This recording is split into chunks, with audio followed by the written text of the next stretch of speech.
Si vous avez installé la dernière version de macOS sur un vieux Mac et qu'il ralentit un peu ou que par exemple vous n'aimez pas les changements graphiques comme par exemple, vous voyez ces boutons de couleur comme ça, il y a plusieurs possibilités pour changer ça. On va aller dans les préférences système ici. Première possibilité ici d'aller dans Général, vous pouvez tout à fait dans Apparence passer en graphite et vous voyez que vous passez dans des nuances de gris.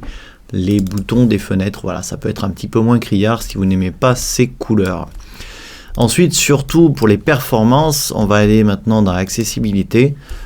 Sur les vieux Mac, ce que je vous conseille de faire, c'est tout simplement d'aller ici dans Affichage et vous allez cocher cette option, réduire les animations et réduire la transparence. Si vous regardez sur mon écran, regardez la barre des menus ici en haut.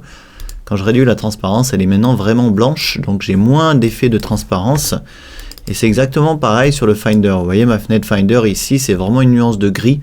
Tandis que si j'enlève ces options, eh bien vous voyez que quand je me déplace, la fenêtre Finder prend les couleurs de ce qu'il y a dessous en fait et ce qui consomme un petit peu des ressources graphiques. Donc si votre Mac est vieux, il vaut mieux réduire les animations et réduire la transparence. Et déjà, eh bien il devrait un peu moins ralentir. Vous voyez le dock, quand je réduis la transparence aussi dans le dock, il est vraiment gris, il n'y a plus de transparence. Donc tout ça fera que votre Mac sera un petit peu plus fluide si vous installez la dernière version de macOS, bien entendu, s'il est compatible. Voilà pour la petite astuce du jour. Merci de l'avoir suivi. Je vous dis à demain pour la prochaine.